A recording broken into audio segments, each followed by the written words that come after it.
Good evening, everyone. Okay, thank you for joining today's webinar.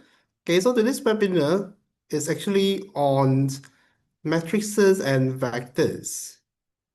Okay, so today, besides me, by the way, I'm Teacher Chang Heng here. Okay, so Teacher James will come in later. Okay, both of us will share on the topics on matrices and vectors today. Okay, because we know that this topic is actually a huge topic, okay, that was covered in Sec 4. So I believe, okay, you guys are interested to know more about how to solve questions relating to matrices and vectors, okay, and your exam, your O level is actually coming soon, right? Very soon. Okay, so we hope that, okay, through this webinar, okay, we can help you to um, improve, okay, and expose to more different types of matrices and vectors questions. Okay, and hopefully it helps you in your coming O-level examinations. Okay, so yeah, Teacher James will come in later. Okay, he is facing some technical issue here. Okay, so he will join us soon later. Okay, but for the start, okay, so I will go through the matrices part first. Okay, while waiting for Teacher James to join us today.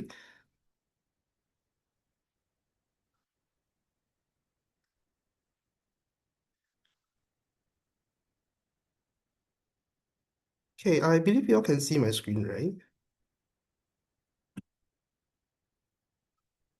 Okay, so let's look at the first part here.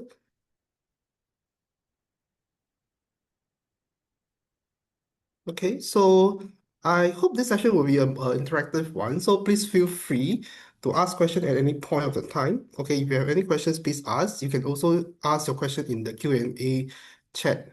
Okay, we'll try to answer your questions. Okay, so without further ado, okay, let me go through the very first part that we want to go through today. Okay, is on matrices first. Hi, yes. Okay, okay, so y'all can see my screen, right? Okay, so matrices. Okay, so what do you all know about matrices here? Okay, basically, okay, when you look at matrices, okay, it's actually just an array of numbers that is arranged in rows and columns. Okay, so example, you can look at this 1, 2, 3, 4, 5, 6. Okay, see, you can see that this matrices is actually arranged in rows and columns of numbers. And okay, within the matrix itself, okay, all these numbers, we have a special name to it. Okay, we call it the elements. Okay, so for this example here, 1, 2, 3, 4, 5, 6, as you can see here. Okay, so here there are actually 6 elements here. And these 6 elements are actually arranged in 2 rows and 3 columns. Okay, and there's a special name to call this.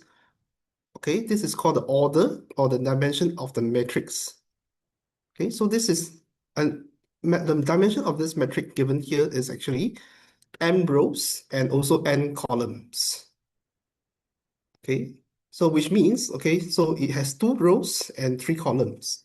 And so how we describe it is as 2 times 3 matrix here. Okay, so we always look at the rows followed by the columns to name the matrix. Okay, so here 2 rows, 3 columns, so it's a 2 times 3 matrix. Okay, if you look at the table below, okay, there are actually more examples here. Okay, in case you want to be sure how to read the order of a matrix here. So if we call the matrix a row matrix, right? If it's a row matrix, it will show you a row of numbers here. Like for example, here you can see that there's 4 minus 1, 2. Okay, this is what we call a row matrix. And what's the order? The order here is, you can see there's 1 row, right? And 3 columns. Okay, so if there's 1 row and 3 columns, then the order will be 1 times 3. Okay, so this is called row matrix. Okay, because the numbers are displayed in a row. Okay, when you look at the column matrix, okay, you can see that the example given here is minus 1, 0, 1. Okay, so this is a column matrix because the numbers are arranged in a column. Okay, and the order, we say that this is 3 by 1 matrix. Okay, because you can see that there's 3 rows and 1 column. Okay, so this is a column matrix with order 3 times 1. Okay, so, but of course, you can have other examples of row matrix, okay, as long as it's 1 times something, okay, it can be 1 times 4 row matrix, 1 times 5 row matrix. And similarly for column matrix, it can be 5 times 1, 4 times 1, etc. Okay, so as long as there's only 1 row, we can call it the row matrix. 1 column, you will call the column matrix. Okay, so when you have 2 matrices and they are said to be equal, okay, if and only if, okay, when both matrices have the same order. Okay, what do you mean by the same order? Okay, just now we talked about order, right? Of this row matrix is 1 times 3, column matrix is 3 times 1. Okay, so these two matrices does not have the same order because one is 1 times 3, one is 3 times 1. Okay, you need the number to be exactly the same. Okay, so for example, if you look at the example given below, this matrix W, X, Y, Z, okay, it's a 2 times 2 matrix, okay, because there's 2 row and 2 column. And you look at the matrix GHKL, this matrix is also a 2 times 2 matrix. Okay, so if the order, okay, which is 2 times 2, for both matrices, they are the same, then, okay, we can say that they are equal as long as your element W matches to your element G, element X matches to your element H, element Y matches to element K, and element Z matches to element L. Okay, so if they are equal, so we can compare the elements, okay, with the corresponding elements in the another matrix here. Okay, so far so good. Anyone has questions? Okay, that's a basic, okay, basic concept of a matrix here. Okay, how to study for maths O level? Okay, maybe we will share that later after we go through the two topics. Okay, we will share some tips for you guys. Okay, at the end of the webinar. Okay, so if you all have no questions, let's move on. Okay. Okay, so talking about addition and subtractions. Okay, matrices are actually just like numbers, okay? It's an array of numbers. So of course, when you learn numbers, you know that there's 4 operations of numbers. So it also applies to your matrices here. Okay, so for 2 matrices, if you want to add them, okay, the first condition, you must make sure they are of the same order. Okay, same order means they must have the same number of rows, same number of columns. Okay, so for example, okay, if P is a matrix here, the matrix P, okay, is represented by this A, B, C, D, okay, 2 times 2 matrix A, B, C, D. And matrix Q is also a 2 times 2 matrix, EF, with the element E, F, G, H here.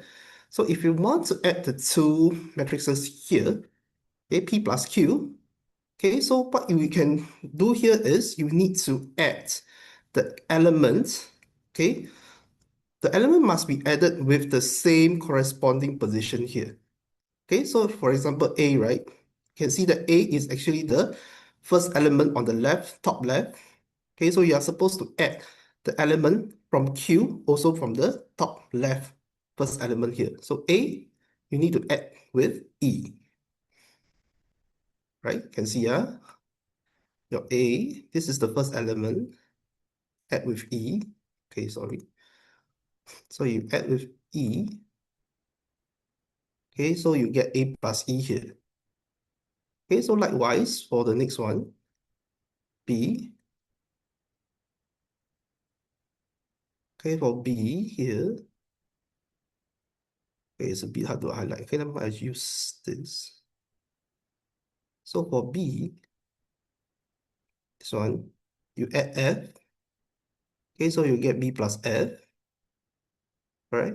And then same thing for C, you add to G. Okay, you get C plus G. And the last one, D and H. Okay, so you get D and H here, correct? So you can see that So this is how you add a. Okay, so you all understand, right? So similarly for your minus, okay, so it's the same thing, So the yellow one, okay, A minus E. Okay, so this is A minus E. Okay, then for your B minus F, okay, and then you can see that for subsequently C also, if you minus is C minus G, and then the last one, okay, is D and H, then it's D minus H. Okay, so this is how you add and or subtract the two matrices of the same order. Okay, the order is very important. Okay, so how about multiplication? Okay, it also works the same. Okay, but okay, there's something not really the same here. Okay, so when you multiply matrices A and B, okay, so you must make sure that okay, the condition here is you need to ensure that the number of columns of A is equals to the number of rows of B. Okay, this condition must be met. If not, you cannot multiply the two matrices together. Okay, so for example, okay, so let's look at one example here. Okay, let's say we have matrix A. Okay, this order is 2 by 2. B is 2 times 2 also. Okay, so here you notice that the column of A, there's two columns here.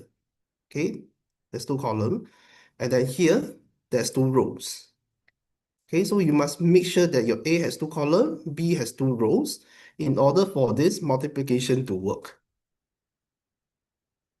Okay, and if you are given that K is a scalar, okay, K means a scalar means there's only numbers, magnitudes. There's no direction. Okay, then, okay, so if you want to multiply this K, which is a number, okay, multiply by this matrix here. Okay, what happens here is you just simply times K to each of the elements inside the matrix A. Okay, so it's K times A, K times B, K times C, K times D. Okay, if this is a scalar number, okay, so this is how you multiply. But if you are multiply with a matrix, okay, so this is a bit different here.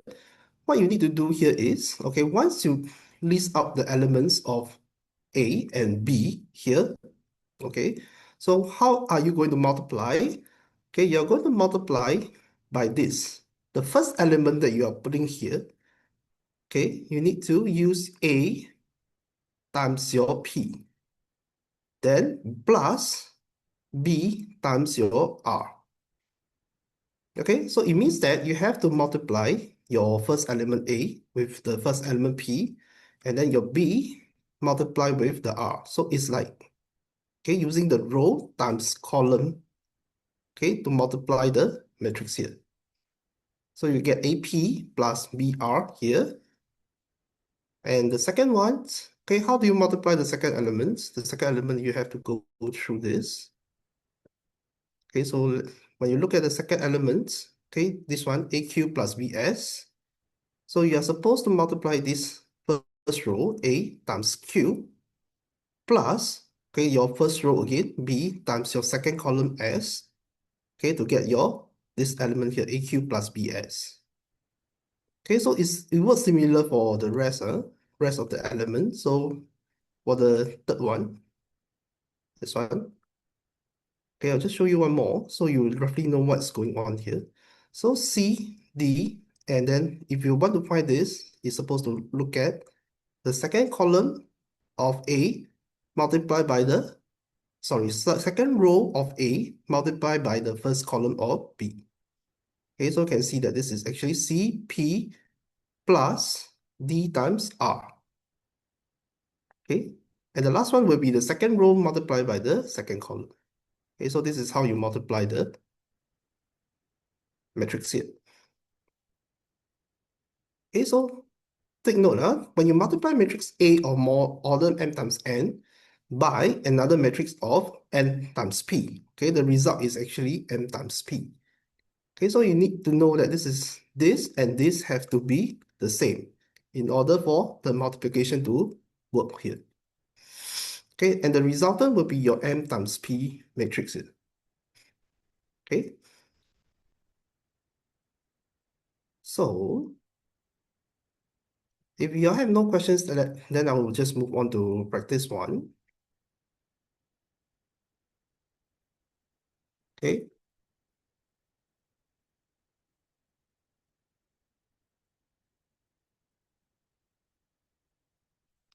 okay, so question one. A tour agency has tour package to New Zealand, Australia, and Japan. And the table below shows the number of people who have signed up for the respective packages from January to June and from July to December. Okay, so here we split into two periods here. Okay, the first half of the year, Jan to June, as period one, and July to December, okay, as another period here. Okay, so this table also shows you, okay, exactly, okay, how many people have signed up for the packages to different countries. Okay, here we have three countries here, New Zealand, Australia, and Japan. Okay, so it lists out all the different numbers here. So how can you represent this information as a 3 times 2 matrix here? Okay, so for this part, it's actually pretty straightforward. Okay, so you can see that actually the table itself is really arranged in such a way that it's a 3 rows and 2 columns, correct? So which means, okay, you need to simply just, okay, I'll show part A here. Okay, so what you need to do here is, okay, you know that this is a matrix P, and you know that it's a 3 times 2 matrix. Okay, so you will be writing down the numbers exactly as what you have seen in the question.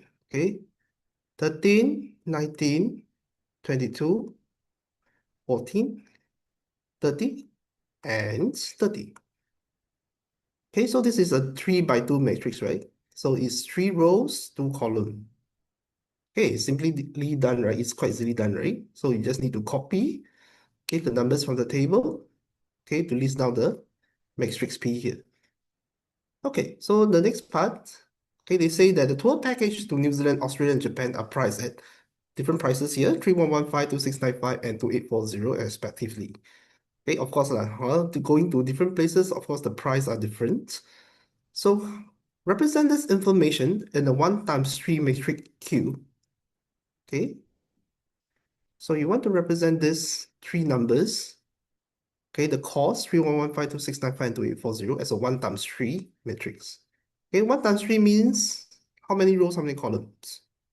1 row, 3 columns. Okay, so you will write the three numbers as 1 row, 3 columns, 3115. Okay, we are only interested in the numbers, so you can drop the units here. So here is 2840. Okay, maybe you don't need the comma, sorry. You don't really need the comma, you need to leave a space in between. Okay, for matrix here. Okay, so this is a 1 times 3, because it's 1 row, 3 column matrix Q. Okay, so up to this part should be quite straightforward. Easy marks, right? All the one mark easy marks here. Okay, so C. Okay, here comes the other part here. They want you to evaluate the matrix C where your C is equals to QP. Okay, so QP means what? QP means Q times P. So this is multiplication of matrix here. So you can write down C equals to QP. And what's your Q? What's your P? Your Q is, okay, you double check. Okay, you need to double check, see whether the order is correct here. 3 times 2, P is a 3 times 2 matrix. Q is a 1 times 3 matrix. So if it's a 1 times 3 matrix times a 3 times 2 matrix, okay, you do check that the numbers matches. So 1 times 3 matrix times a 3 times 2 matrix, okay, it works. So this multiplication works. So 1 times 3 matrix Q, which is this number, okay, multiply by your P, okay. So what do you get for this? Okay, so these numbers are a bit big. So if you press a calculator, Okay, so I will just write out the final answer here. Okay, maybe I can show you how one of them is done. Okay, so you can see that this is 3115. By right, it's 3115 times 13 plus 2695 times 22 plus 2840 times 30. Okay, so this is how you supposed to multiply. And when you add up the sum, okay, you will get this number, 184985. Okay, similarly, when you want to find the second element of this matrix C, okay, so it's supposed to be 3115 times 19 plus 2695 times 14 plus 2840 times 30.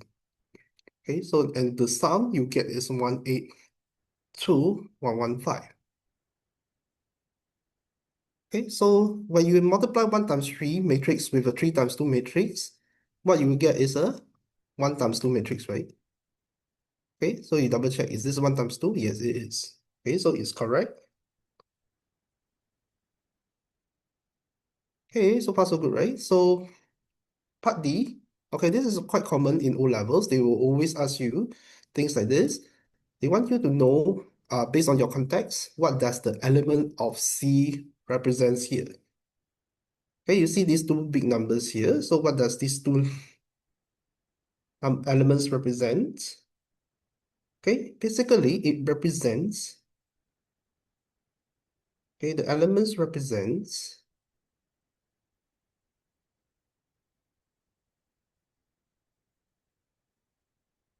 the total earnings, right? The total earnings, right, for period 1 and period 2, respectively. Okay, so this amount, 184,985, is the amount that he earns from January to June, and the 1,820, 200, $182,115 is the amount that he earns, okay, from July to December. Okay, so let's look at E. Okay, so they give you another matrix here, R equals to 1, 1. And they ask you to evaluate this matrix, which is equals to CR. Okay, C is this, then R is 1, 1. Okay, so let's evaluate first. Okay, this is part E. So D equals to CR.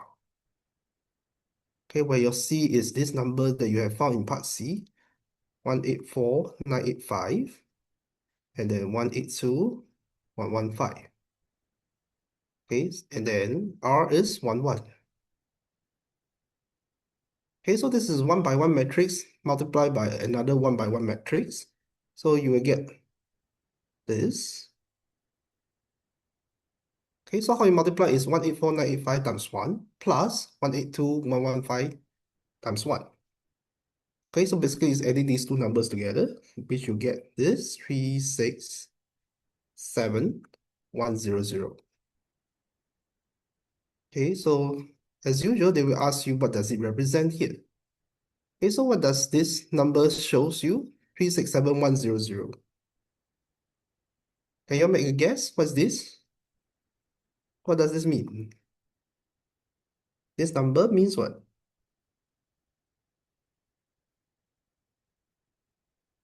Yes, anyone? Anyone knows what does this number represents in this context?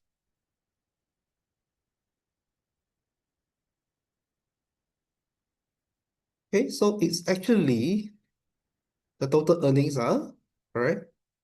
This is the total earnings from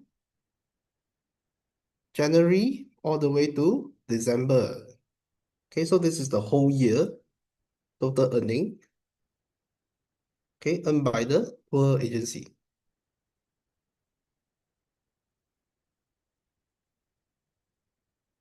Okay, so can you see that, okay, we can actually use matrix to tell us, yes, very good. Naja, right? Yes, you're right. Total earning from whole year. So which means we can use matrix to represent uh, the information that we want. Okay, in terms of if you want to see how much earning based on period 1 and period 2, or even you want to see the total, okay, we can use matrix to show the information. Okay, pretty useful, right? Matrix. Okay, do you have questions? If not, I will move on to the next question.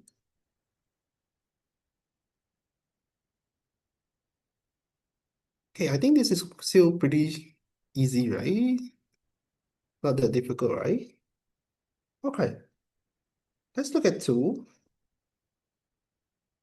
Okay, question two. Aaron and John are two car dealers selling models A, B, C in the month of July and December. Okay, so they are selling three different models of cars here.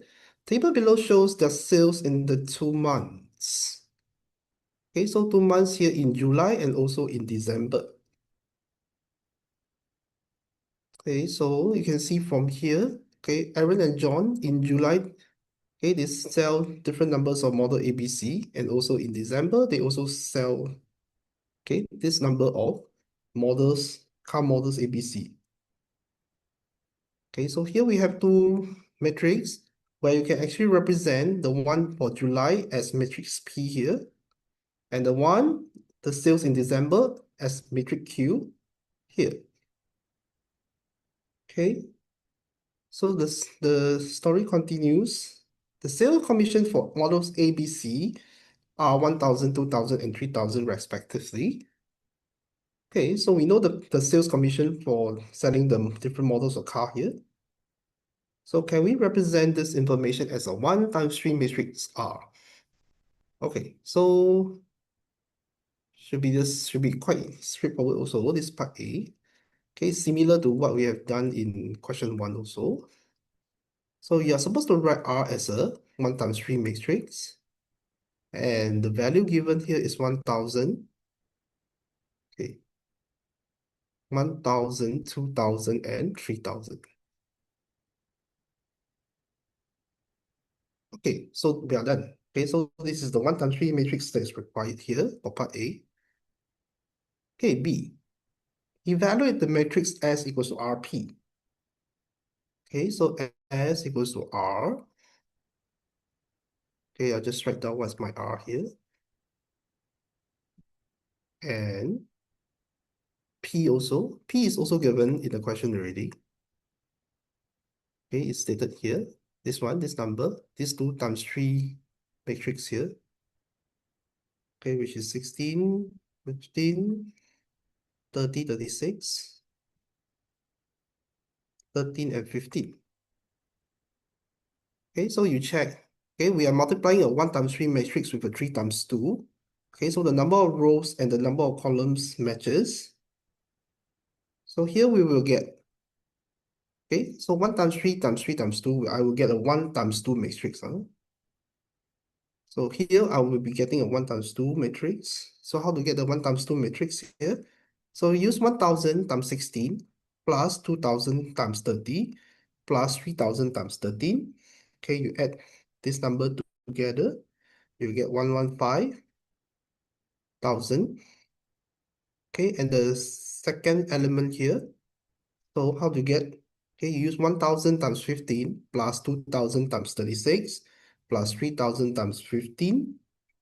Okay, so you will get this number, 132,000 here. Okay, so this is matrix S.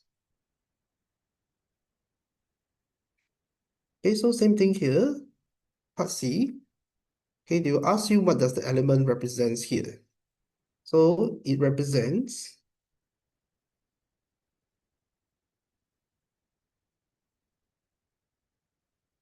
okay, the total amount of commission, right?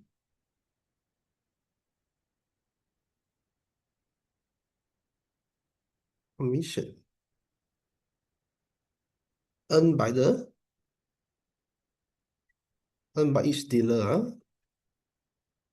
And P is in July. P is the sale in July. So this is in July. Okay. So T, okay, so now part D, they want you to evaluate T equals to Q times this column vector 1, 1. Okay, so Q is, okay, we write down Q as 19, 14. Okay, this is given in the question. 28, 34, 15, and 12. And we have to multiply with this column vector 1, 1. Okay, so here this is a 2 by, okay, this is a 3 by 2 matrix multiplied by a 2 by 1 matrix. So, which means you will get a 3 by 1 matrix, huh? Okay, so how to get the 3 by 1 matrix? So you use 19 times 1 plus 14 times 1, you'll get 33. 28 times 1 plus 34 times 1, you will get 62.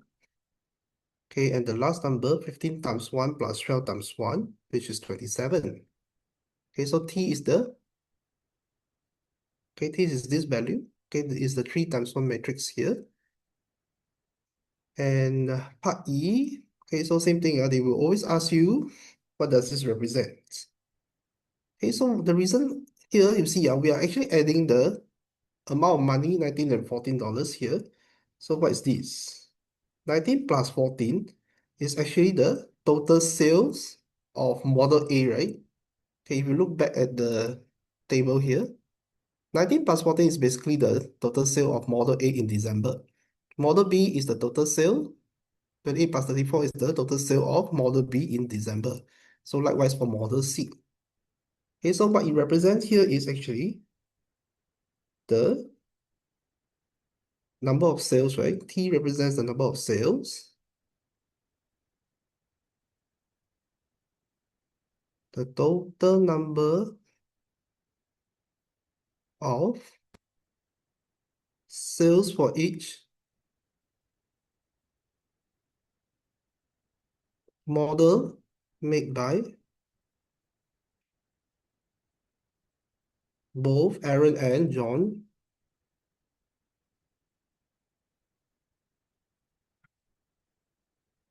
in December. Okay, so the last part. The prices of models A, B, C are actually 40,000, 60,000, and 90,000 respectively. Calculate the total amount of sales obtained by the two of them in December. So what can we do here to find the total sales? Okay, so we are not interested in individual, we are only interested in the total sales. Okay, so here we can actually use what we have found earlier in D. Okay, because the T represents the total number of sales for each model, right?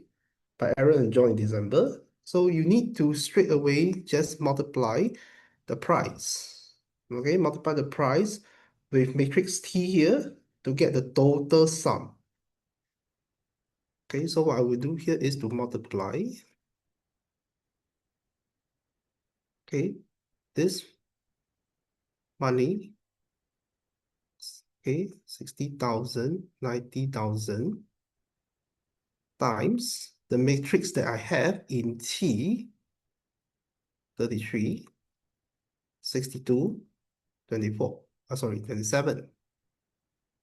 Okay, so you multiply this, you'll be able to get the total sales obtained by them in December. Okay, so same thing, 40,000 times 33 plus 60,000 times 62 plus 90,000 times 27. Okay, so the total will give you this 7,470,000. Okay, so this is the total sales. So the total sales is equals to this amount, $7,470,000. Yeah, if you have questions, can you feel free to ask in the Q&A or let me know in the chat. Okay, basically, if you understand what the question is asking, it basically 33, 62, 27 is actually the numbers of the car models, right? 33 model A is sold, 62 model B is sold, 27 model C is sold. So you times the number of cars with the price. Okay, so you get the total sales here.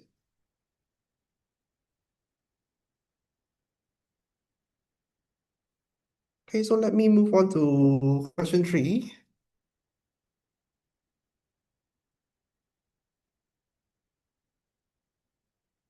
Okay, so here, okay, the matrix below shows the number of books that two bookstore A and B in stocks. So fiction, okay, there are two types of books here, fiction and non-fictions. Okay, they are sold in bookstore A and bookstore B.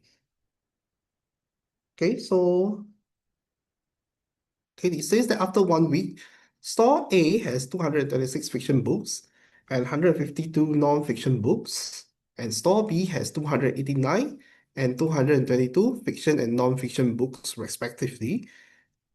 Okay, so can we represent this number of books from store A and B after 1 week by matrix Q? Okay, so here the numbers are actually already given here in the question. So what you need to do here is to just transform the information into a matrix here, matrix Q. Okay, so they say 226, 152, right? From store A. So just write 226, 152. And then they say 289 and 222. So 289 and 222. Okay, so this is the 2 by 2 matrix. Okay, you're supposed to represent. And B, part B. Okay, evaluate the matrix R equals to 1, 7 times matrix P minus Q. Okay, so let's evaluate this matrix here. It's given as 1, 7 P minus Q.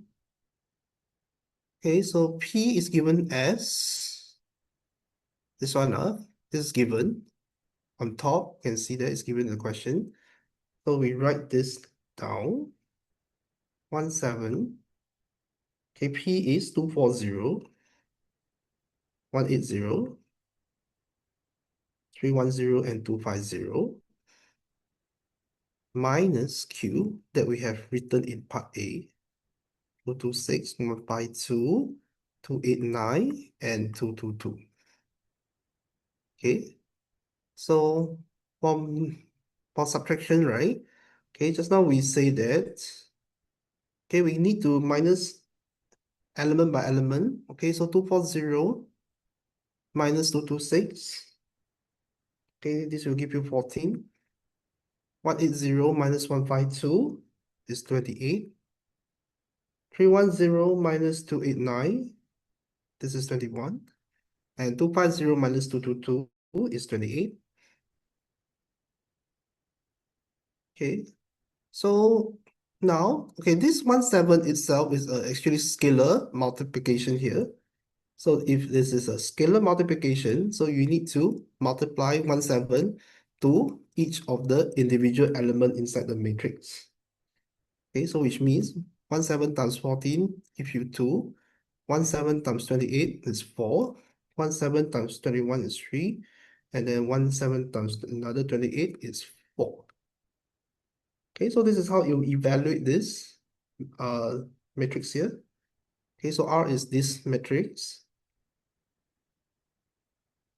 Okay, so look at part C now. State what the elements of R represent. Okay, so P minus Q. What does P minus Q shows you? Okay, basically, okay, it shows you that the number of books sold in each category at each store in a week, right? All right. P minus Q means the number of books sold in each category at each store in a week. So if you multiply by 1, 7 means you're finding the number of books sold in each category at each store per day. Okay? P minus Q is the number of difference of books sold in a week. A week has 7 days. Okay, so when you divide by 7 days, it becomes a week, becomes a day. Okay, so C, okay, R represents the daily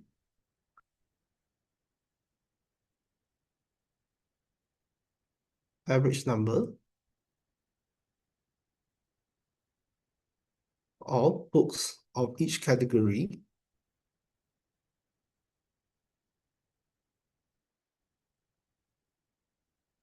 sold on each bookstore.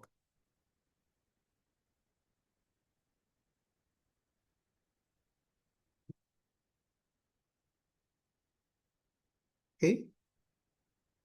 Okay, so let's look at part D now. Okay, evaluate S equals to P minus Q times this column vector 1, 1 here.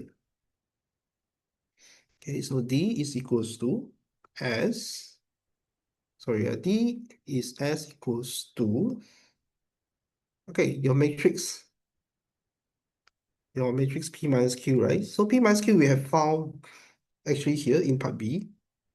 Okay, this one is the one that we haven't multiplied by 1, 7. So it's actually 14, 28, 21, and 28. Okay, so multiply by this column vector 1, 1. And so same thing here. So it's 14 times 28. Sorry, 14 times 1 plus 28 times 1. That gives you 42. 21 times 1 plus 28 times 1, which gives you 49. Okay, so S is this matrix here. And what does it represent? Okay, S represents the total number of books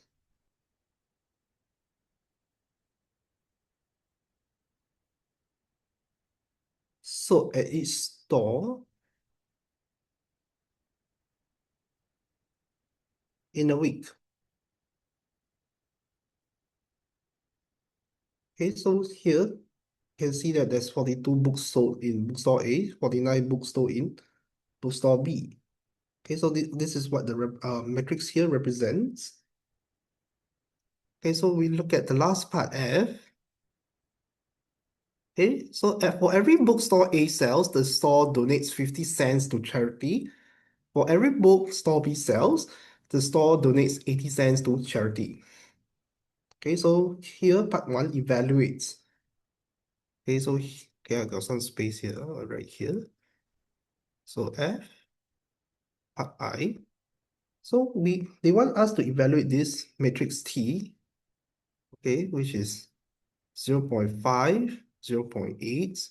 Okay, you do notice that these two numbers are actually from the 50 cents and 80 cents donated to charity here. Multiply by your S, which is 42, 49. This is from part D. Okay, so if you multiply this, you will get 0 0.5 times 42 plus 0 0.8 times 49. This will give you 60.2. Okay, so last part. Okay, they will always ask you what does this number represent. So this means what?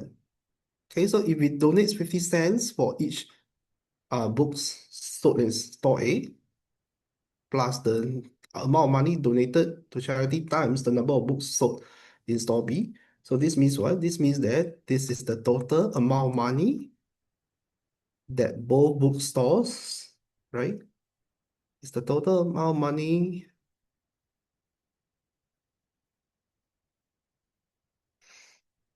okay, in dollars. Okay, that is donated to the charity. Okay, by both bookstores in a week.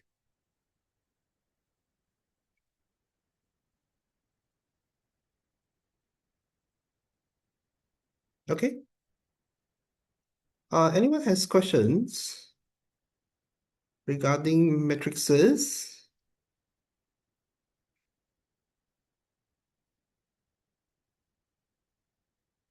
Okay, let me see. Okay, seems like no questions. Don't be shy to ask questions.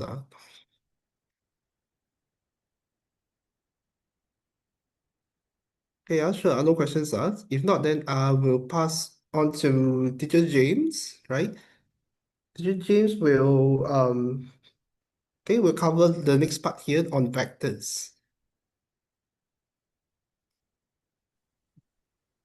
Okay, thank you, Teacher Shang.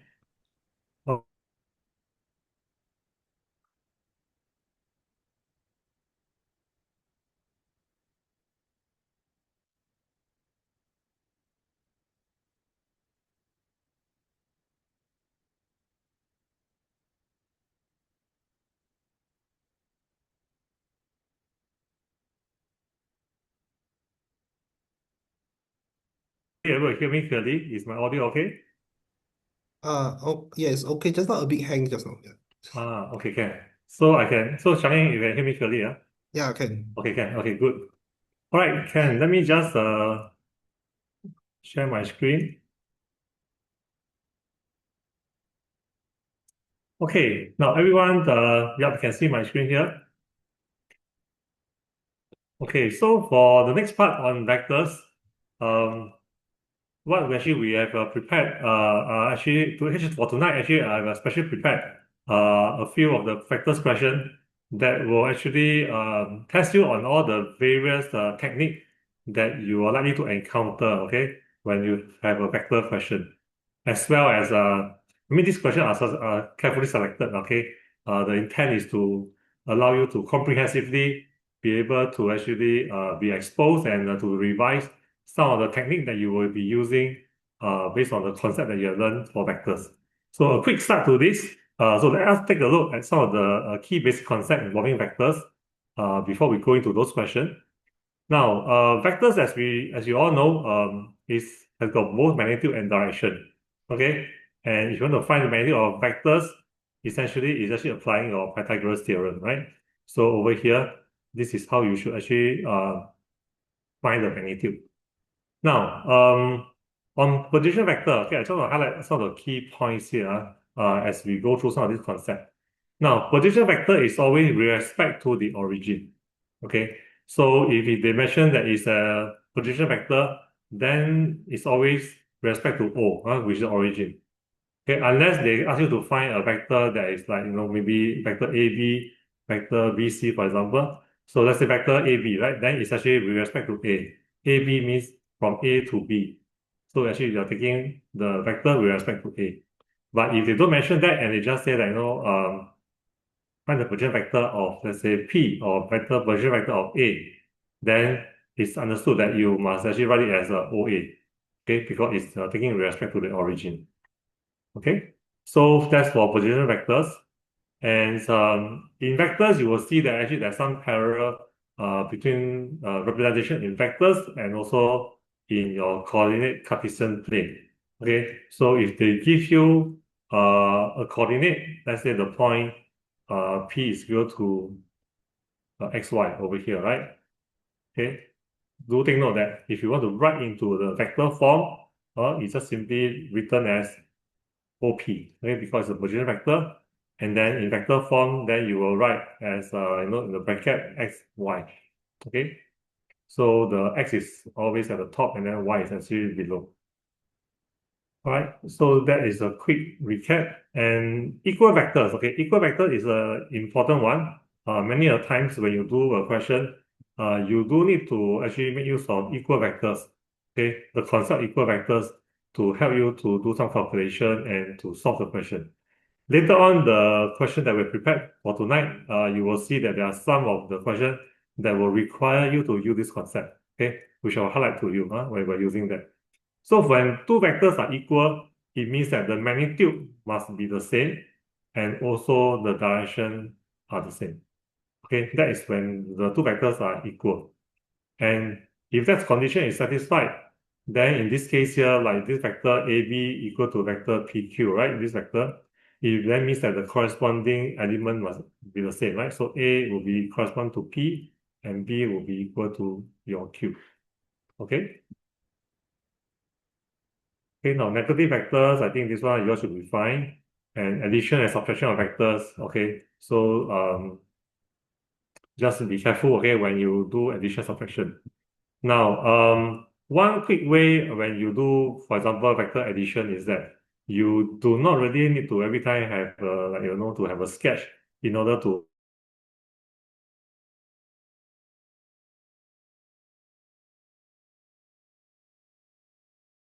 vector AC, for example, you can actually take vector AB plus vector BC. So you can just straight away add because you notice that B is the common point. So if that AB plus BC, you will give you AC. Okay, so if you write AB plus B plus CB, then it's not. Okay, so your common point must be in this format, right? Then you will get vector AC. Okay, so this in a way will be something will be helpful when you do the addition without having to refer to the diagram. Okay, and you can do the addition and subtraction accordingly. All right. Okay, and okay, then translation of points. So essentially, when you have a vector, you add to another vector. What you're doing actually, you are just translating that particular point, that particular coordinate. Okay, and scalar multiple. Okay, now scalar multiple and parallel vector. Okay, this one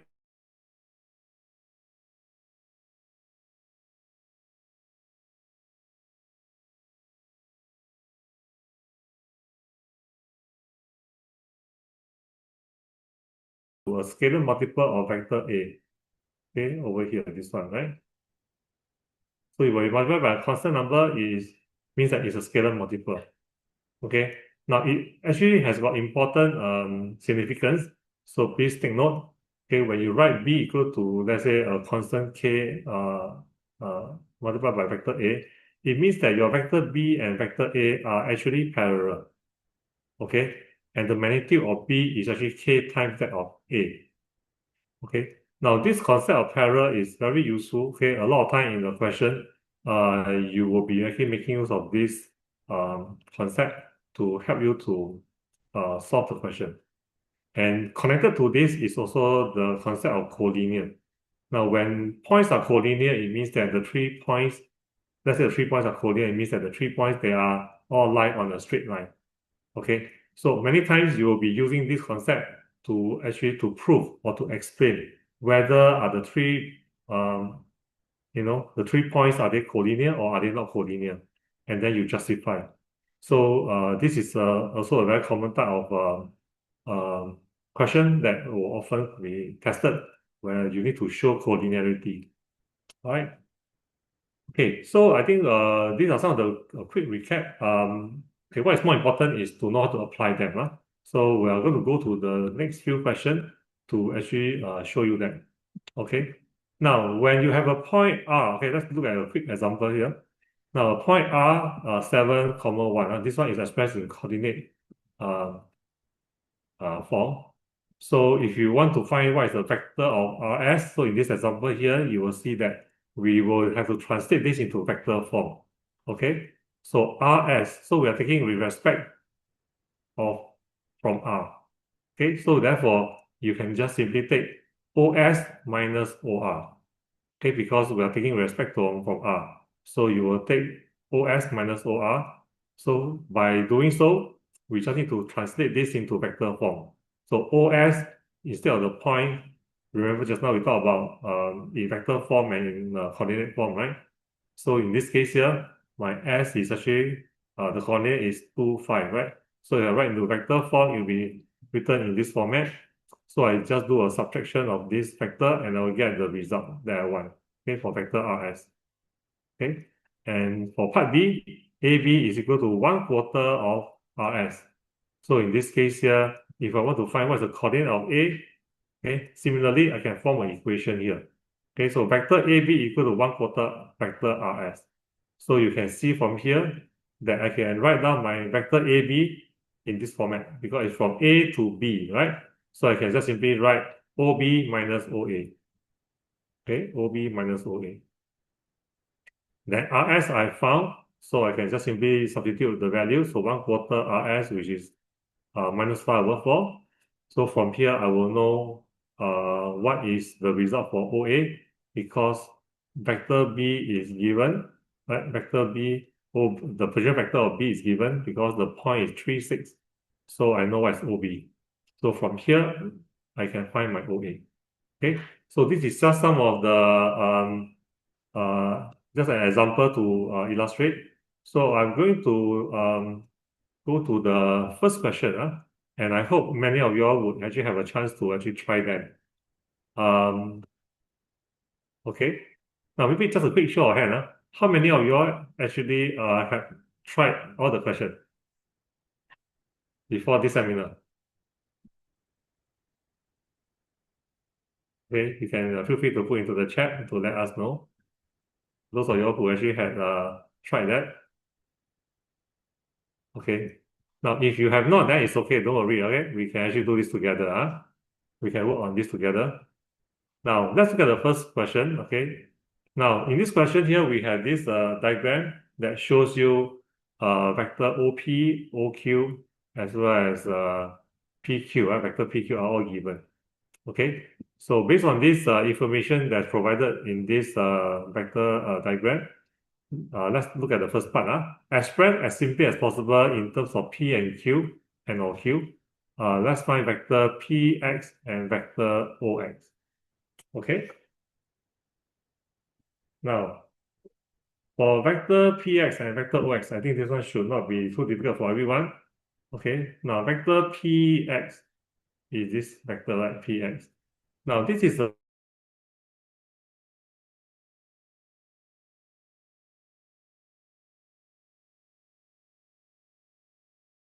so actually by looking at this, we know that QX will be 2 unit and this will be 3 unit, right? Because the total is 5 unit, right? So QX is actually 2/5 of QP.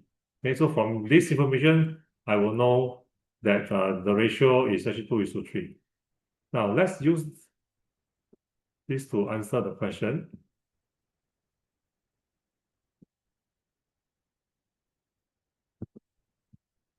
Okay, yeah. Now let me shift this now. Okay. Okay, you can refer to your worksheet, all right? So I will use the blank space here to actually show you the working for the different parts. Okay, so for part A, okay, part A 1. So in this case here, this will be quite easily done, right? PX, okay, it will be equal to 3/5, okay, of my PQ. All right, so I know what is my P and Q because it's already given. Okay, because the coordinate, I mean the projection vector for P and Q are provided, right? OP and OQ. So this is actually 3/5 of your OQ, remember? P to Q, right? So I take Q minus P minus OP. Okay, so therefore this will give me 3/5 of Q minus P. Okay, and therefore I know my result. So there will be 3/5 Q minus 3/5 P. Okay, now that's the easy one. Okay, let's take a look at part 2. Okay, let me write here. Okay, to find vector OX. Now, from the diagram, actually, you can see that my OX, okay, is actually the same as PX plus, no, OP plus PX. Okay, so remember what we went through just now? Okay, now P is a common point, right? So I want to find OX, I can just take OP plus PX. Okay, because P is the common point here. So from here, I can straight away directly get my OX. Okay, so I can just put this now. This is P. Okay, and then PX I found earlier on. So I can just simply write it down. All right, minus 3/5 P. Okay, so the final result you will get should be 2/5 P plus 3/5 Q. Okay, so that is your part A. Now let's take a look at part B. Okay, so for part B, okay, you want to find QY. Okay, in this case here, for QY, if you look at the diagram, okay, to find QY, it's from Q to Y, right? So actually, I can just take QP plus PY, okay? Or alternatively, you can also take QO plus OP, then you plus PY. It's also possible, okay? Because it's from Q to Y, QY, right? So therefore I can think of starting to the end. So either way will give you the same result, okay? So I will just write this down for everyone.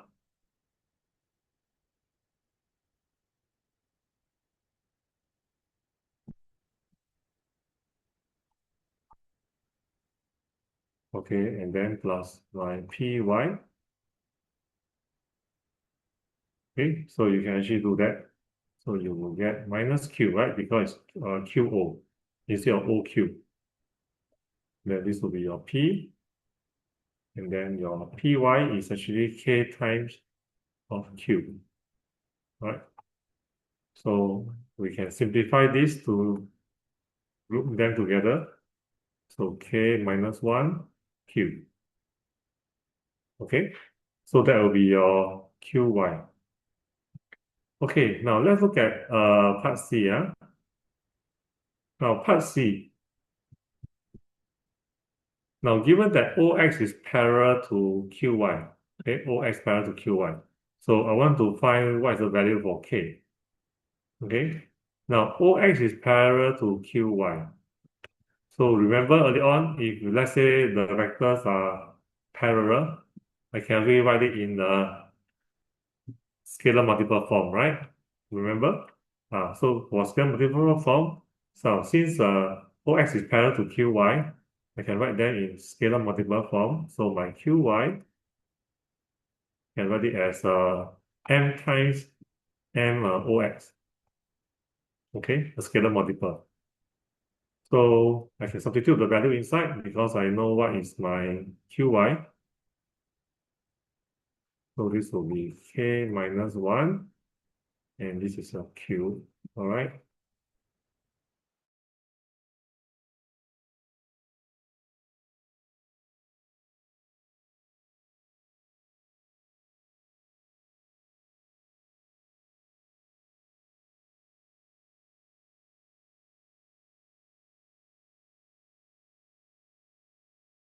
Are equal, so the corresponding element must be the same. So in this case here, for P, it will be equal to 2/5 N and P, right? So in this case here, I will be able to find, right? So that means 1 must be equal to 2/5 N. So therefore, I will be able to know that my N is actually 5/2. Okay? So likewise, I will compare the Q, right? So in this case here, my K minus 1 Q will be equal to the 3/5 N and Q, okay?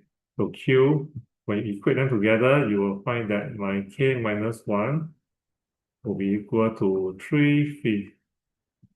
Okay, because M I know from earlier calculation is actually 5/2. Okay, so from here I can find what is my K. Okay, which will give you K equal to 5/2. Okay, when you simplify this. Okay, so this is how we can apply this concept to do part C. Okay, now let's take a look at part D. Now the line OX when produced meet your PZ at PY at Z. So I want to express my PZ in terms of Q. So OX produce, OX produce means if you extend this out, okay, so you will actually meet your PY at this point called Z. Okay, so this is our Z.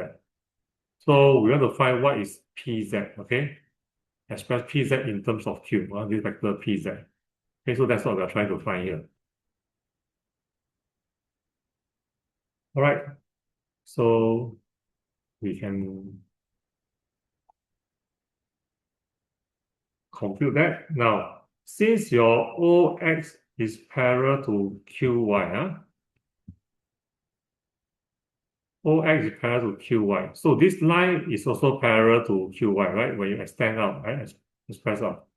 So in this case here, you can see that my this triangle PXZ and this triangle PQY, they are actually similar triangle. Can you see that? These are two similar triangle.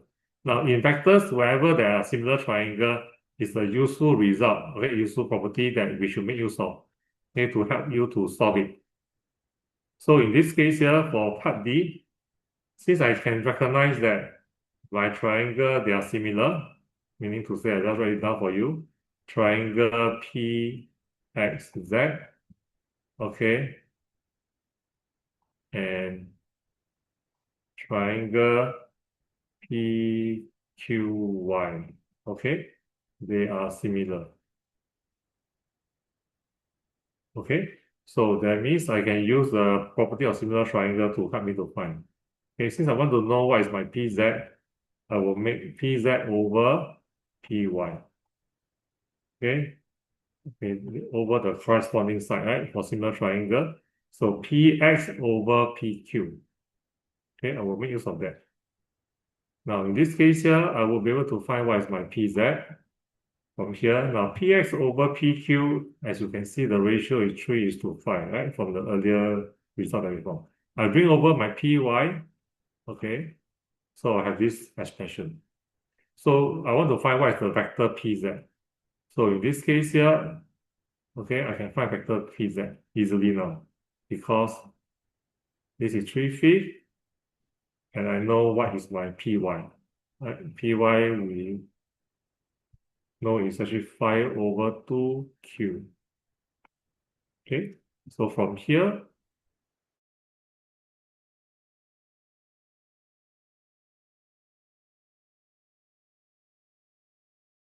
I can find my PZ. Okay, is everyone okay so far?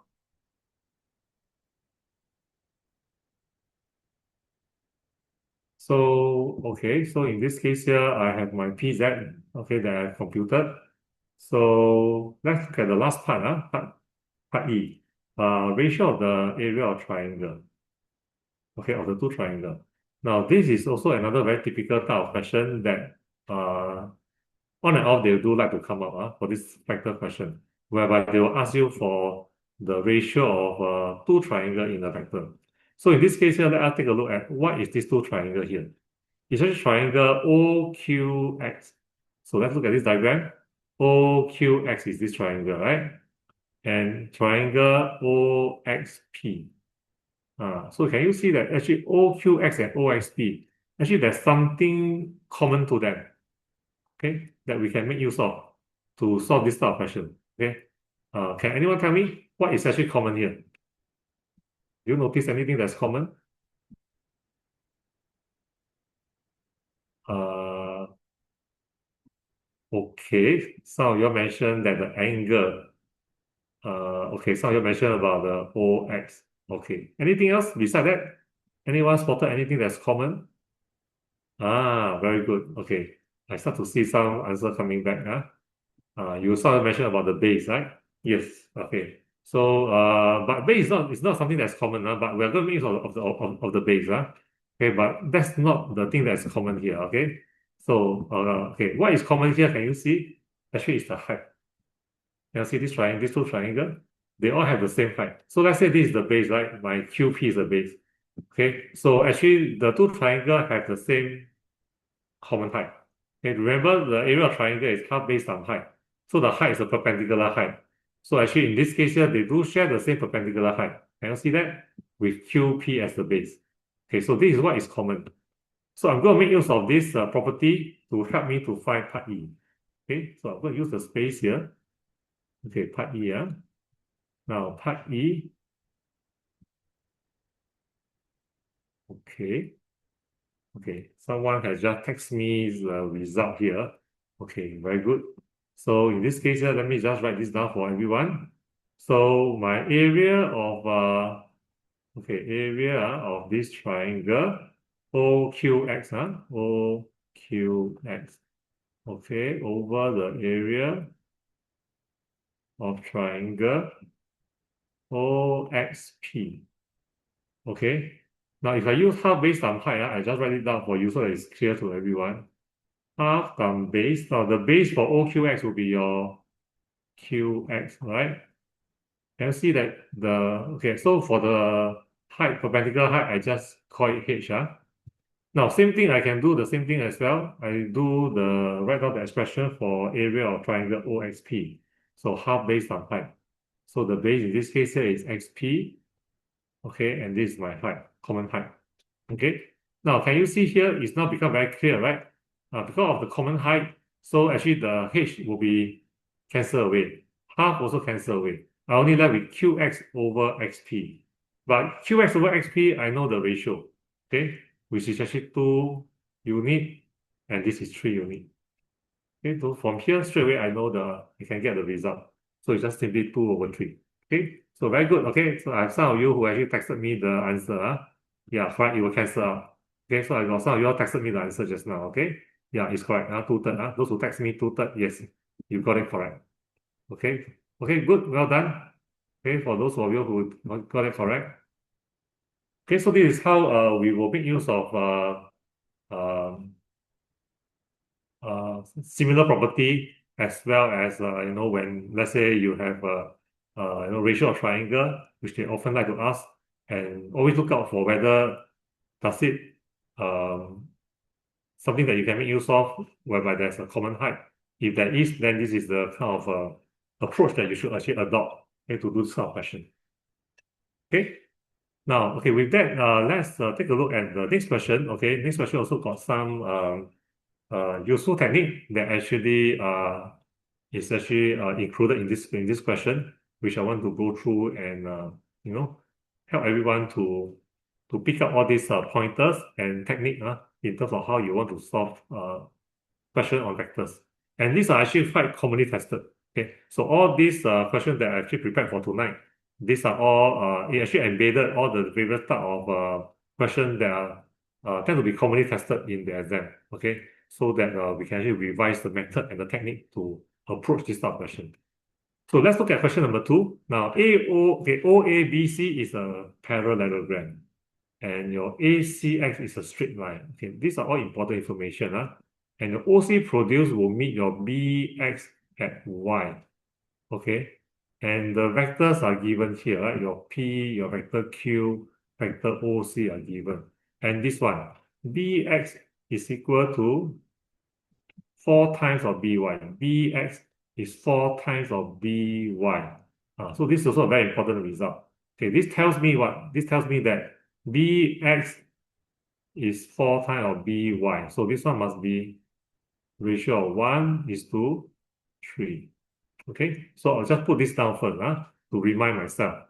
Okay, so as you read the question, any useful information that is implied, always try to put it down so that you remind yourself and you're going to make use of it. Okay, now let's look at the part A. Now, express as simply as possible in terms of P and Q and on Q. So let us find the result for A part 1 to part 4. Okay. Okay, now let's look at the first one. Okay, now to find your vector OX. Okay, this one will be easy, right? Okay, I'm going to use some of the space here. So A part 1, so OX. Okay, OX will be just simply OC minus my XC, right? Which you can see from there, from the diagram. Okay, so in this case here, it will just simply Q, okay, minus XC, right? XC will be 3, okay, P minus Q, okay? So from here, I will get 4Q minus 3P, okay? 4Q minus 3P, okay? So that is OX, okay? I think this one will be the easy one, not too quite straightforward, okay? Okay, so let's take a look at the next one, next part. Now, to find AX, okay, so where's the AX? AX, okay. Okay, so to find AX, Okay, from this diagram here, we can see that to find AX, I can just simply take AO plus OX, okay? And OX I already found in the earlier part, okay? So this one is also quite straightforward. So to find, let me write that down. Okay, part 2, okay, your AX will be just simply your AO plus OX, okay? So this is your addition and subtraction of vectors, right? So wherever they got diagram, then of course it will help you. So let me use of the diagram to help us to better visualize and to calculate accordingly. So in this case here, my AO will be in the reverse direction, so therefore it's minus P. Okay, then my OX I found earlier on, so that is my 4Q minus 3P. Okay, so if you were to do that, then this will become 4Q minus 4P.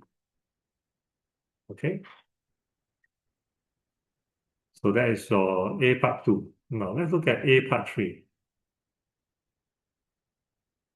Okay, A part 3. So A part 3, we are looking at what? Bx, right? Vector Bx. Okay, Bx over here, right? Bx. Okay, so again, it's not too difficult. We can try to make use of known result. Okay, whatever known result that we can have, we can actually make use of it, right? So I can actually use vector BA, B to X, right? I can always take B to A, then A to X. So I can take BA plus AX. Why? Because this is a parallelogram. So therefore, I know that vector OC and vector AB, they must be the same, right? It must be Q. Okay, so let's use that result. So in this case here, my Bx will be equal to vector BA plus AX. Okay, so let's write down BA, so that will be minus Q. And then my AX again is from the earlier result, so I got 4Q minus 4P.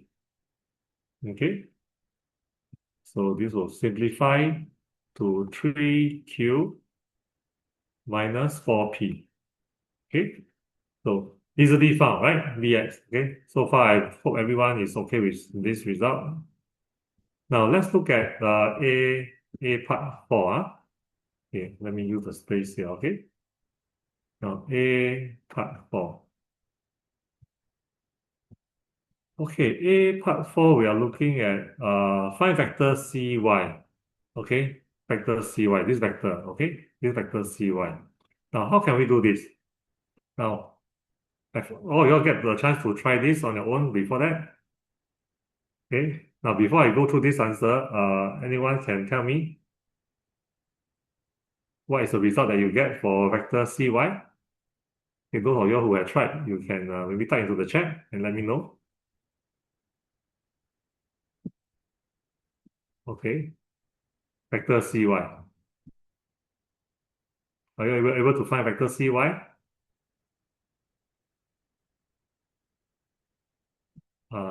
Okay, yeah, thanks for the response. Okay, I got some response here. Okay, can. Okay, thanks for letting me know. Okay, now let me go through that. Okay, for the benefit of everyone. Okay, so for vector cy, now you will notice something, right? For vector cy is actually parallel to AB. Cy is parallel to AB. Agree? Because this is a OABC is a, remember here, OABC is a parallelogram. Okay? So it is parallelogram and this one is extend out, right? So I will know that my cy is also parallel to my AB. Okay? Now this is going to be a useful result because can you see something now? If this line is parallel to cy is parallel to AB, can you see that my triangle X, CY and triangle X, AB, they are similar. Agree? Everyone can see that? Okay, these two triangles are similar. So when you have this CY is parallel to AB, is a useful result. it implies that I get a similar triangle here. Now, every time you get a similar triangle or you spotted a similar triangle, that's an important clue, okay, which is going to be very helpful in helping you to solve the question. Okay, so let us apply that to this part here, to this question. So in this case here, okay, let me just write down. So for triangle XCY and triangle XAB, okay, are similar. Okay, let's write it down. Yeah, similar. So this means that I can use the similar triangle property. So take the corresponding side. So I will take CY over AB is the same as XY over the corresponding side will be XB. Okay, if you look at the diagram, these are the corresponding side. Okay, so in this case, I can determine my CY. Okay, because my XY over XB is actually, can you see from here, XY over XB, XY over XB, right? This is 3 unit, and the whole entire XB is 4 unit, right? 3 is to 1, right? So therefore, the ratio will be 3 over 4. Okay, 3 over 4. And then I multiply by AB. Okay, I bring the AB over. Okay, so in this case here, I will know my vector CY. Okay, which is 3 over 4 of vector AB. So vector AB is actually Q. Okay, vector AB. Okay, because this is a parallelogram. So I know vector AB is Q, right? The same. Okay, same magnitude and also same direction. So therefore, I got my vector C1. Okay, so so everyone okay with this? Okay, yeah, so thanks for the response just now, for those of you who actually provided me your answer.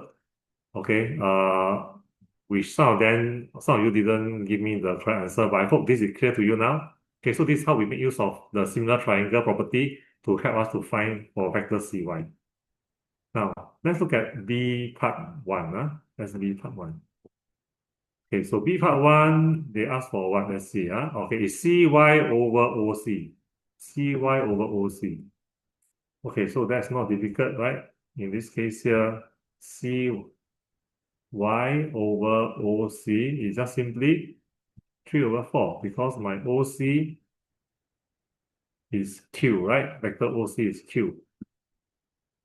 So CY is 3/4 Q. So this is just simply 3 over 4. Okay? Now let's look at B part 2. Okay.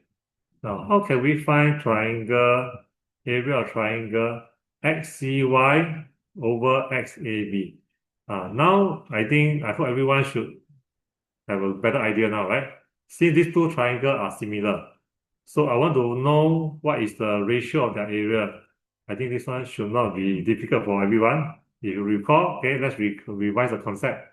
Now, if a similar triangle, similar figure, if I want to know the area, okay, XCY over area of triangle XAB. Okay. Now this one has got nothing to do with vectors. This one on your topic on similar triangle, you should remember that if I know the ratio of the length, I will be able to know the ratio of the area. I will also will know the ratio of the volume as well, right? So in this case here, I know the ratio of the length is actually 3 is to 4, right? 3 over 4. But for area, you need to square it. Okay, so therefore it's just simply 9 over 16. Okay, so that's for part B. B part 2. Okay. Let's come to B part 3. This will be the type of question that is do come out in O level as well. Okay, and they have come out a few times for this type of question. Okay, and the technique that I'm going to revise with everyone tonight is can be applied wherever you see this kind of question. Okay, now area of OCX, area of OCX. OCX is this triangle.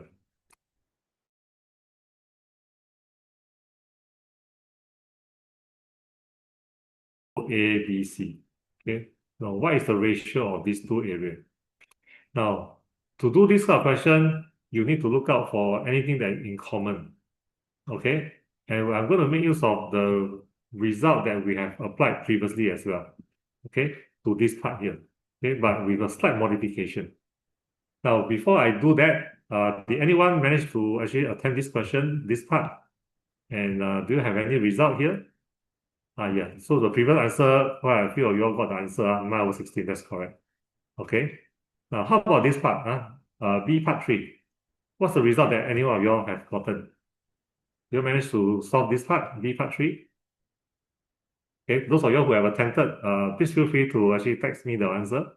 Okay. To see whether if you all got the same result as mine. Okay. So for this part here, I'm going to show you how we can do this. Okay. Now,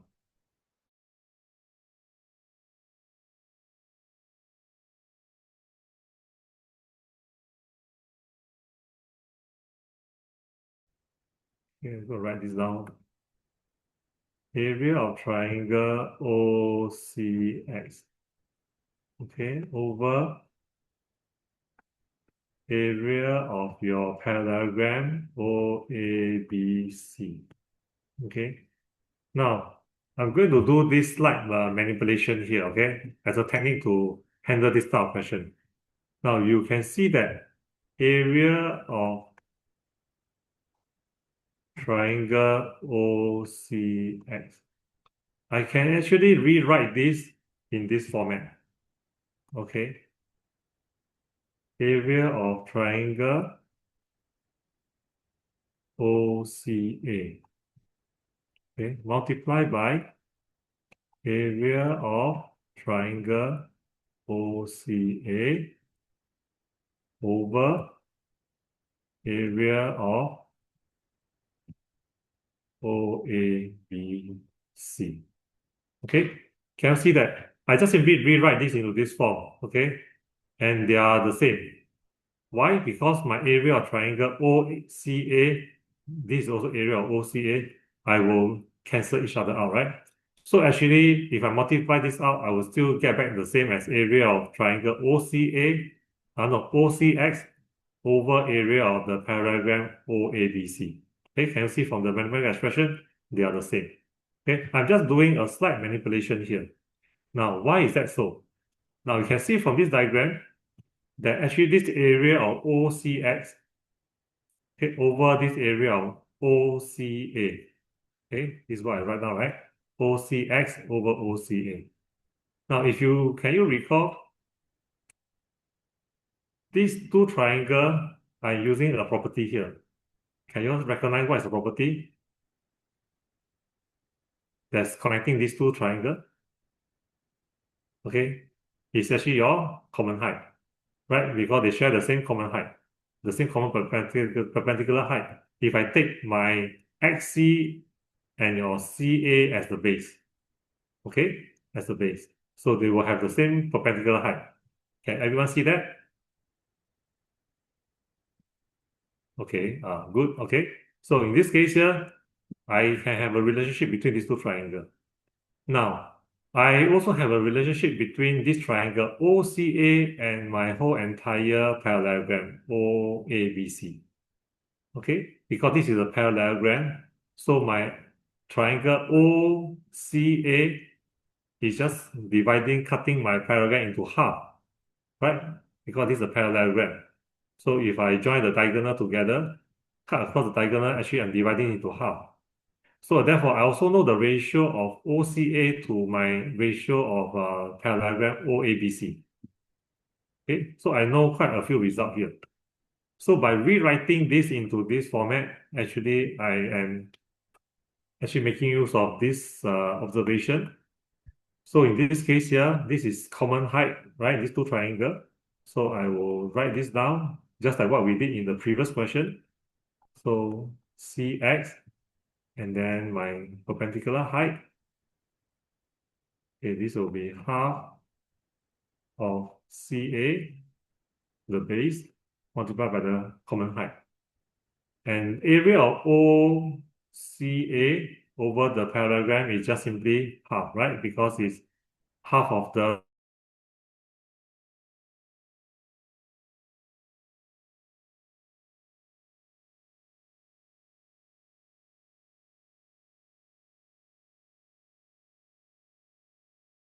half and half will be cancelled away. My H also cancel away. So I left with only CX over CA. Okay? CX over CA. But this is actually part of the length of a similar triangle. So since I know the ratio of the similar triangle is, for this triangle, x, cy is 3 is to 1 over here. So similarly, the ratio of cx and ca is also 3 is to 1. Okay, because these are similar triangle. So as a result, okay, my cx over ca is actually 3 is to 1. And then multiply by half.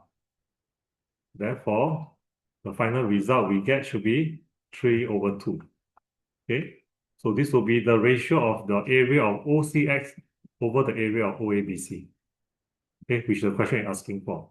Okay, so we can do this uh you know a slight little manipulation here based on the result and observation that we can see that this is actually these two triangle has a common height, and then the triangle OCA is actually related to OABC because it's actually half of the parallelogram.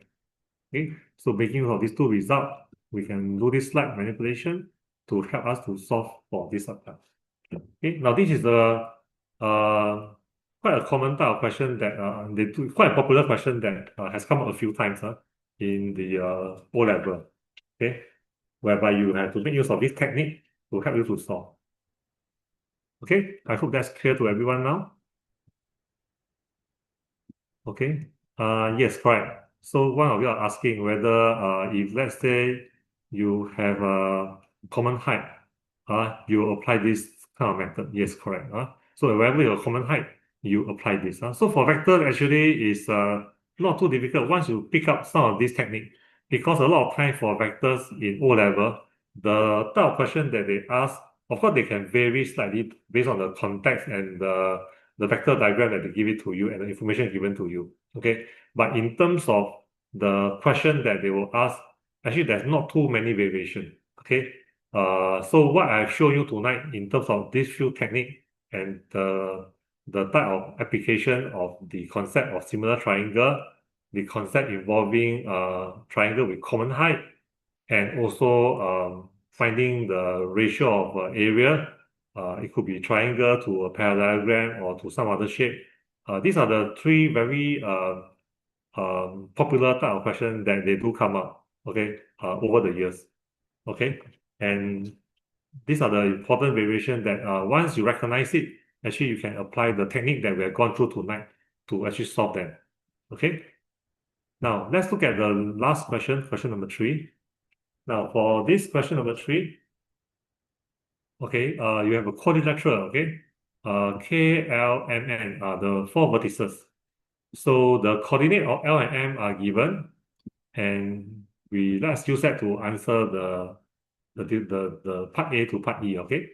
Now, this question is a vector question, but it's also a question whereby we do sometimes vector question, they will actually combine a bit with your coordinate geometry kind of concept that you learn. Okay, because ultimately, as I mentioned to you just now, for vectors, you can actually express the result in coordinate form, or you can actually express in vector form. So actually, the two are in a way connected. So let us see how we can actually apply it to this question. And for this question here, there's also one part here on showing that they are collinear. Okay, so later we will revise that. Now for part A, find the equation of the line LN. Okay, so this is actually like what you have learned in your coordinate geometry, right? So this part here is actually not really on vectors. Okay, so to find the equation first I need to know what is the gradient, right? Since I know the 2 point, okay? Since I know given the 2 point L and M, I know the coordinate, I can easily find what is the equation by first finding what is the gradient. So gradient of Ln, okay? So I will take 8 minus 2, y1 minus y2, so this will x1 minus x2, right? So 1 minus 8. So this will give you minus 6 over 7. So that's the gradient. So if I know that's the gradient, then in general form, y equal mx plus c, y equal to m is a gradient, x plus c. Okay. So L and M are the 2 points, right? So you can use any point because any point that the line passes through. So let's say I use the point 1, 8. Okay, so in this case here, I substitute x and y. So I will have 8 equal to minus 6 over 7. So x is 1, so I plus c. So I will know what is my c, my constant c. So that will be 62 over 7. So therefore, I know what is the equation. Okay, so my equation of Ln will be y equal to 6 over 7. Okay, so I'll put a minus sign here, minus. Okay, and then I plus my constant, which is 62 over 7. Okay, so that will be part A, right? Easily found, huh? Okay, now let's look at part B. Now, given that the gradient of LQ is 1/8, find the equation of the other line, LQ. Okay, so this is again also not difficult. Okay, so this is still not really on vectors yet. So at the point 8, 2, okay, since I know it passes through this point, so same thing, I can substitute the value y equal mx plus c. So the gradient is 1 over 8. So I substitute the x equal to 8, then plus c. I will know what is my c, right? In this case here is 1. So therefore, I also know the equation of my line LQ, okay, which is y equal to 1 over 8x plus 1. Okay, so I think part A and B is not exactly on vectors, but it's a recap on what you have learned in your coordinate geometry. Okay, finding all these based on the given coordinate, you can actually find the equation of the line. Now let's look at part C here. Now the coordinate of the point P is 6, 0. So you're asked to find vector MP. Okay, so this start to involve vectors. Okay, so from this coordinate form, remember my point P is coordinate form. So I want to express in terms of vector form. Okay, now coordinate of the point P, 6, 0. So I know this is actually with respect to my origin is this coordinate point P is 6, 0, right? So let us put this into vector form. So for part C, okay, so my vector MP, okay, so it's from M to P, okay, so always take the final minus the initial, right? So in this case here, it will be OP minus OM, okay, OP minus OM, okay, like what we did just now. So in this case here, I know what is my OP, but remember I change it to vector form. Instead of 6, 0, I write in terms of vector form the 6, 0, 6 and 0 in this vector form. And then I also can write down my coordinate of n, which is actually 1 and 8. So this will give me 5 minus 8. Okay, so these are subtraction of vectors. Okay, now once I know that, I can find my magnitude. Okay, so magnitude must remember to put this modulus sign here. So in this case here, I just simply apply my Pythagoras theorem. So x squared, and so this will be 5 plus 8 squared. Okay, so remember to do the square root. So this will give you, if you use a calculator, you should get about 9.43, okay, units. Okay, this is about 3 SF, to 3 SF. Okay, so this is just a direct application of your formula to calculate your magnitude.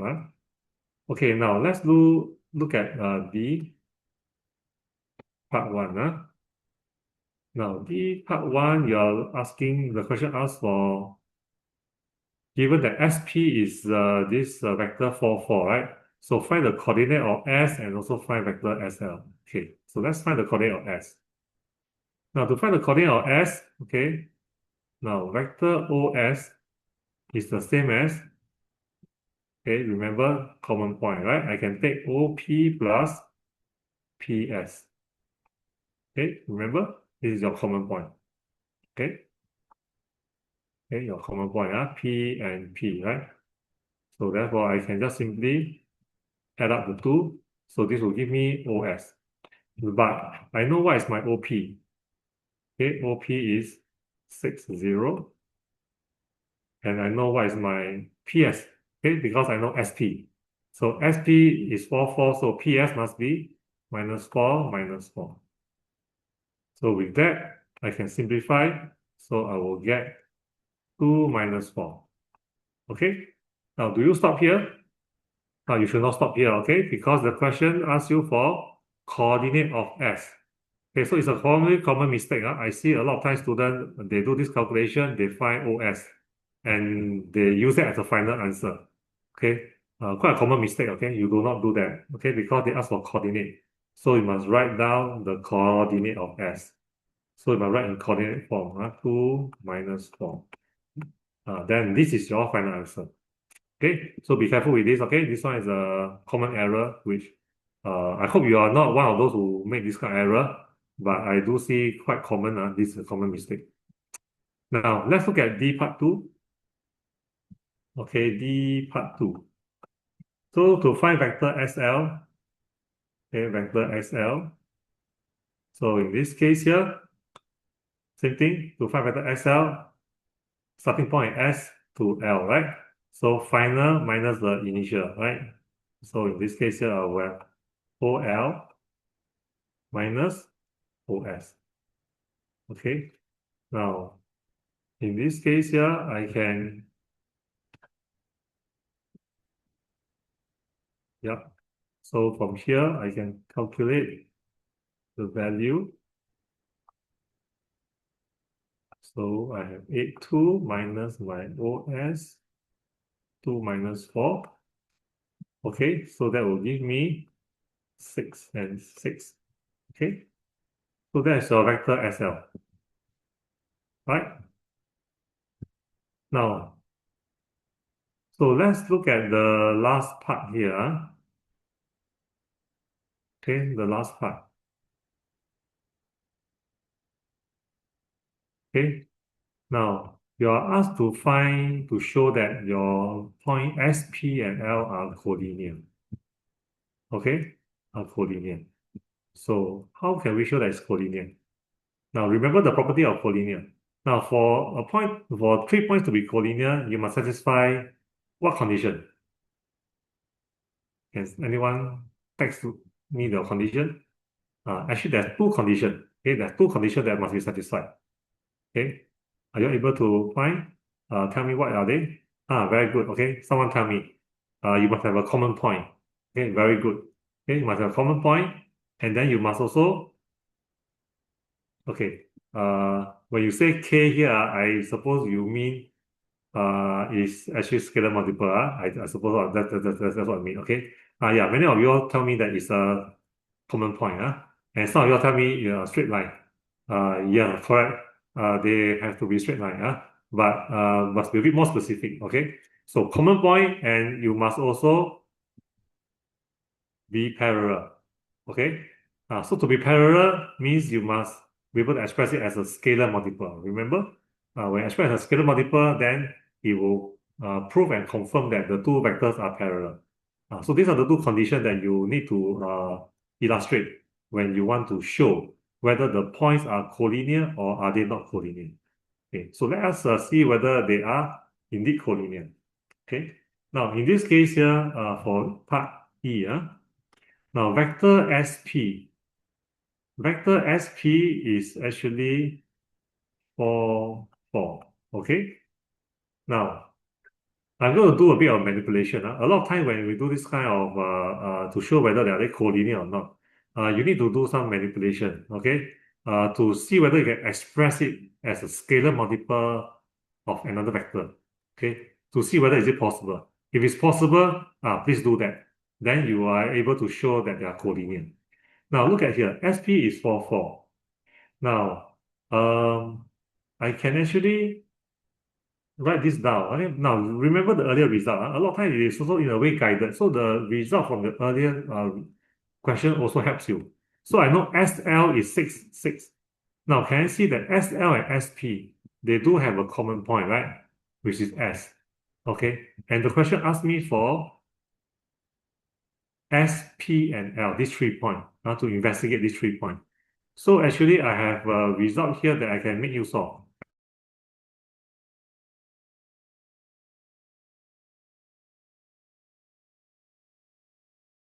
This. Okay, 6 over 6. 6, 6, huh? Okay, because 2/3 of 6 is actually 4. Okay, so 2/3 times 6, 6 is actually 4, 4, right? So I can rewrite my SP in this format. But I also recognize that my 6, 6 is actually my vector SL. So I can write this as SL. Okay, so from here you can see that I already have expressed my SP, vector SP is actually equal to 2/3 of vector SL. So because this is scalar multiple, therefore I know SP is parallel. Okay, I know SP and SL are parallel. And since my S is a common point, okay, it's a common point. It's a common point, right? So therefore, my S, P, and L are collinear. Okay, so therefore we have shown. Okay, so this is how you can actually make use of the concept that we have learned in vectors, and then we apply to this various style of question, be it to show that it's collinear.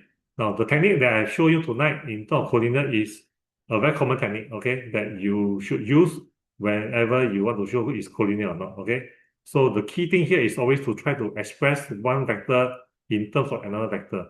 So usually you need to make some observation, okay. And from the earlier result, a lot of time the question is always guided. So if you see from the O level, right, a lot of time Cambridge style of setting question is always they give you all the various part. And the result from all the earlier part, do not ignore them. A lot of time actually in a way it has got some form of guidance. So in a way it's a bit guided. And then the result from the earlier part do help you to actually compute the result for the subsequent part. But you must be observant and to look out for that. So take for example like this part here, SPSL, right? So you can make use of that. Okay. So other than that, then of course the other important thing to look out for is the technique that I showed you today about making use of similar figure. Okay, similar triangle, as well as the technique involving triangle that has got a common height. Okay, so these are some of the important key takeaway. I hope that will benefit all of you in your this very last lap of your this revision. Okay, yeah. Sorry that we overrun a little bit tonight. Okay, supposed to be till 9, but I think we overrun. So I hope the session has been helpful and useful for everyone. So any question that anyone would like to ask before we end the session, let me know. And myself and Teacher Chang Heng will be happy to help you. Okay. All right. Okay. Any question, anyone? Okay. You're asking about, let me see. Have any tips for revision for your E-math in general? Okay. For E-math, okay, if you look at the 10 series, right, you will, in terms of, I mean, now this is really quite last minute, but I suppose what is useful to look out for is there'll be some key topic that will always appear in your paper too. Okay, so you may want to revise that. And actually for E-math, the question that is set over here is actually quite well spread out. Okay, but no matter what, there is still a certain topic that is of a slightly higher weightage. So for those topics that are higher weightage, like for example, in terms of vectors and matrices, this will always likely to come up in your paper two, and do not try to prepare well for all these topics because this topic whenever they come up, they tend to have slightly higher weightage in terms of marks. So you may not want to lose mark, by not scoring them, right? So therefore, you may want to take note of that. But other than that, I think for E-math, I think in general, what you just need to do is to make sure that when you revise, make sure all the key concept that you know for each topic, you should know them. Like every topic, there will always be some key aspect. Like for example, like tonight, we prepare these vectors and matrices, right? So although vector is quite a big topic, which I think a lot of students tend to be uh, less confident about, okay, from what I've seen. But you will notice that, like after we go through tonight, you will notice that actually for vectors, when you want to revise, you just need to actually be clear with the concept, which is quite basic, not too difficult to understand, right? But actually, the difficulty is in terms of the application. So for application wise, the few key technique that I've especially packaged it for you all tonight are actually some of the key one. So once you get yourself very familiar with these few techniques that we have gone through tonight, you will be able to do many of the so-called tough question for vectors now become a lot more manageable. Okay, yeah. And what else? Someone asking about any tips on how to tackle real-world context question. Okay. Now, for real-world context question, is a bit challenging to, I know it's a challenging topic to many students, because you have a lot of data to digest and a lot of information you need to manage. And to answer the question, they may not really have a fixed method, right? So it can be more than one way of answering the question. So that's why it actually makes it a bit challenging for most students. Now, the way I would actually suggest for students, whenever you deal with real context question, is to do not rush into doing the question. I know time is of essence in an exam, but for dealing with this question, do spend some time to properly digest the information provided, because you do need to be quite clear with what information is asking you. And when you do this kind of question, a lot of time you must actually try to make use of the information to do your calculation by understanding what the question is trying to ask you. So, like for example, the question, often they will be in a way guided also. So when you do the question, right, there will be some, they'll break out the marks into like 2, 3 marks, and so on, right? Before the final answer, they will have more marks. So it's quite typical that this kind of question, right? Most of them they can do the first few part, but when it comes to the subsequent part, right? Whenever they ask you for recommendation or ask you for whether what is the best choice, right? So a lot of time, for this kind of question, you do need to actually compute the various component in your calculation. So to calculate the end result, um, you may need to actually, the calculation may have a few different components that you need to add up. So I think a lot of times students lose mark is because you may actually miss out on some of the component in your calculation, and then you may lose out. I take for example, it could be a question on, let's say, based on some utility, for example, and then you need to calculate. So the utility may have different component. There may be a fixed rate component and there will be a variable rate component, and there could be maybe a peak hour and a non-peak hour, for example. The rate will also changes. So when you do the calculation, you may have to consider all the different components and add them up together um, before you get your result. And to do that, they may have a few different strategy. So therefore, in the computation, the answer can be quite long because you need to calculate, let's say option one, this is the result you get, option two, option three, for example. Then you need to do a comparison. Okay. So for PRWC question, you I mean, as a general advice, I would say that a lot of times you need to read the question quite carefully and understand each of the data they provided. Because a lot of times the data given to you do is there for some reason. It's not like there for fun. So actually, if you do a calculation and you find that if there's any of the data result that you don't seem to be using them in your computation, then you may want to double check again whether have you missed out something. All right. Okay. Hope that helps to answer your question. Okay. All right. Okay. If not, then thank you very much, everyone. Okay, thank you, everyone, really for taking the time and paying attention to this seminar. So I hope it has been helpful for you. So all the best in your exam. Okay.